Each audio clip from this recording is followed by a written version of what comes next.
Hi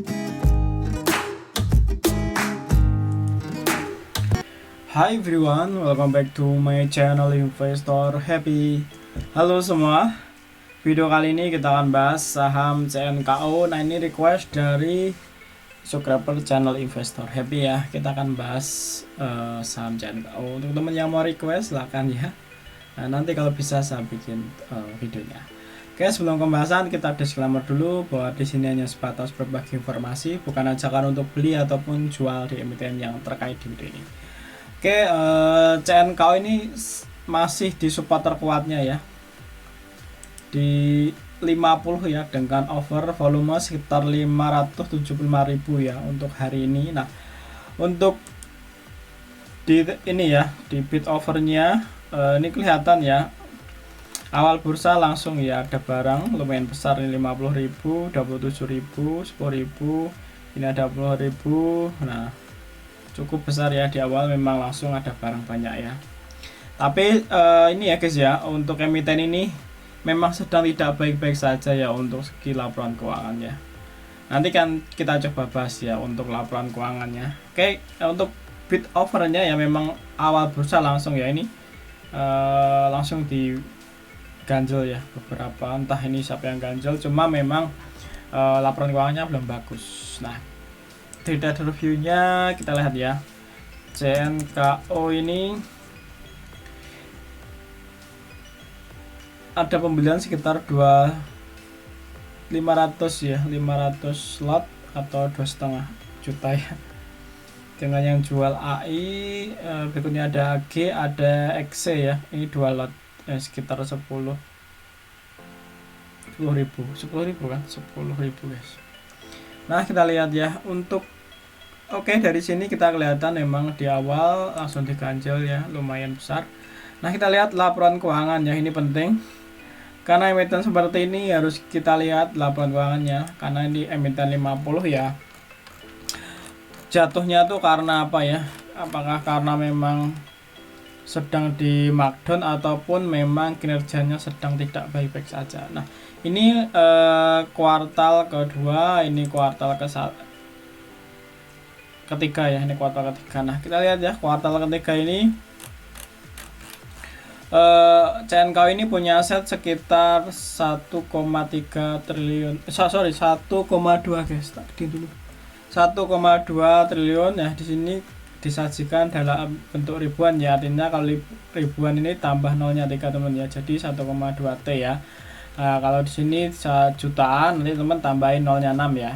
Nah, di sini kan terus cuma 1,2 miliar ya. Nah, tapi ditambah ribuan jadi 1,2 T ya. Ini asetnya ya, asetnya. Nah, kita lihat aset sebelumnya ini 1,3 ya. Jadi turun ya. Dari 1,3 turun ke 1,2 ya. Nah, ini turun ya guys ya untuk asetnya. Nah, kita lihat liabilitasnya ini cukup mengkhawatirkan guys. Liabilitasnya tuh hampir 100% lebih ya. Jadi dia punya aset cuma 1,2, punya liabilitas sekitar 2,3. Jadi min ya harusnya ini perusahaan ekuitasnya ya. Nah, ini cukup kebesaran guys. Ini 2,3 ya. Kita lihat liabilitas sebelumnya apakah turun, apakah naik ya. Untuk liabilitas sebelumnya tuh 2,5 ya, dan di sini 2,3 turun guys ya. Bagusnya turun ya. Untuk liabilitasnya udah turun dari sebelumnya 2,5 T turun ke 2,3 ya tadi ya. Ada 200 miliar ya untuk turunnya liabilitas. Nah, walaupun turun tetap aja di sini statusnya depresiasi ya. Jadi sedang tidak baik-baik saja kalau ada depresiasi kayak gini ya. Jadi minnya tuh ya, ekuitasnya min sekitar 1,1 guys ya. Ini nah 1,1 triliun ya minnya. Nah, sebelumnya dia minnya berapa nih? Sebelumnya minnya sekitar 1,2, di sini 1,1 turun ya, sekitar 100 miliar ya. Ekuitasnya minusnya udah mulai turun. Nah, tapi tetap masih panjang guys ya, ini cukup besar aminnya ya, hampir 1,1 T. Nanti lihat aja di kuartal keempat seperti apa ya. Nah, kita lihat ya, ini untuk income statement ya. Income statementnya pendapatan usaha sekitar 1T ya, dengan beban pokok sekitar 975, jadi masih ada laba bruto sekitar 117 miliar ya. Nah di sini kita lihat di sini berapa ini, 700 naik ya. Sebenarnya ada pendapatannya naik ya, walaupun sama saja ini naik, beban pokoknya juga lebih naik signifikan ya. Ini 700, beban pokoknya 680, ini 1T, beban pokoknya 975 ya, sama saja ya. Nah jadi di sini dia punya pendapatan sekitar 119 miliar ya, 119 miliar. Kalau kita bandingkan kuartal sebelumnya itu rugi ya. Nah sebelumnya rugi, dia sekitar 25 miliar. Sebenarnya cukup bagus ya, dan berarti di income statementnya ini udah ada perbaikan dari sebelumnya rugi ya, rugi 25 miliar. Di sini udah mulai untung sekitar 1,9 ya, walaupun dia masih cukup banyak ya tadi ekuitas minusnya ya. Sini punya laba sekitar 13 ya, 13 untuk EPS-nya sekitar 13. Sebelumnya itu udah min 2,7 ya. Nah, memang sudah ada ini ya, perbaikan kinerja dari pendapatan ya. Nah tinggal nanti gimana caranya dia balikin ya ekuitasnya minusnya ini ya. Ini masih minus cukup banyak ya guys ya, tinggal nanti lihat ya di kuartal keempat. Ingetin aja ke saya ya kalau mau dibahas lagi ya nanti. Nah ini ya, dengan segitu dia punya EPS 13. Nah kita lihat ya untuk operasionalnya ya, cash flow operasional sekitar 402 ya, 402 miliar ya ini ya, 402 miliar. Sebelumnya cuma 13 miliar, cukup signifikan ya naiknya ya kalau kita bandingkan secara year to year. Nah untuk per kuartal kita lihat ya, per kuartal ini kenaikan dari 124 ya, dari 124 naik ke 400 ya, cukup bagus ya. Untuk cash operasionalnya cukup bagus ya, cash operasional dari 124 ke 400 ya, hampir 300% guys ya, 250-an lah kenaikan, cukup bagus guys ya. Cuma yang jadi problem di sini ekuitas masih minus ya.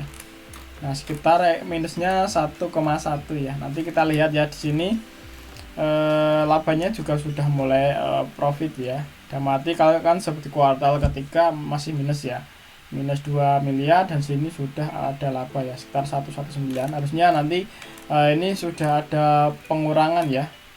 Nah ini pengurangan, nah pengurangan ya dari sini ya, ekuitasnya yang minusnya tadi harusnya berkurang ya.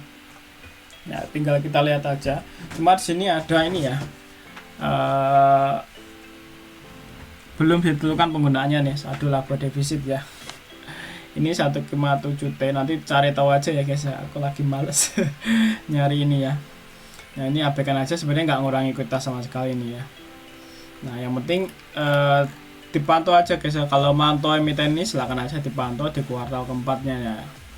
Nah jadi ini berkurang berapa tadi, ini udah per kuartal dia turun sekitar 100 ya, jadi sebelumnya min 1 ini ya, sebelumnya dia min sekitar 13 ya, 13 ya, 1250, dia sudah turun ke 1105, jadi 150 miliaran lah ya penurunannya ya. Harusnya nanti kuartal keempat turun lagi misalnya segitu, ini masih tinggal 900 miliar ya. Nah butuh, kalau memang dia stagnan seperti itu ya untuk penurunannya, jadi masih butuh 9 kuartal ya, mungkin 2 tahun lagi ya. Nih dengan catatan stagnan ya, cuma kalau dia malah lebih bagus penurunannya, jadi lebih cepat guys ya. Nah, oke guys ya, untuk reviewnya, resumnya emiten ini CNKO ya, memang untuk overbid ya, over volumenya memang di awal langsung dikunci ya, tadi ada 500.000 tadi. Nah, di awal masih dikunci. Terus dari laporan keuangan memang emiten ini masih kinerjanya kurang bagus ya. Tadi lihat sendiri ini ya, ekuitasnya juga minus, likuiditas sangat besar ya. Cuma untuk di income statement-nya udah mulai ada perbaikan ya di income-nya. Dari sebelumnya min 25 miliar sudah mulai ada cuan sekitar 119 miliar tadi ya. Oke guys ya, untuk sekilas ya analisa saham CNKO ya. Nah, saya ini nggak rekop beli ya di emiten ini karena masih cukup belum bagus ya. Nah, masih cukup belum bagus. Kalau mau mantau silakan aja ya. Nah, tinggal nanti lihat di kuartal 4 turunnya berapa. Nah, jadi patokan ya. Nah, seandainya nanti turun lagi tinggal dipantau ketat aja ya. Nah, oke, kalau teman mau request analisa saham silakan aja ya, ditulis di kolom komentar, nanti kalau bisa saya bikin ya. Terima kasih semua telah menonton video ini, sampai ketemu di video berikutnya. Happy cuan and happy investor, bye bye.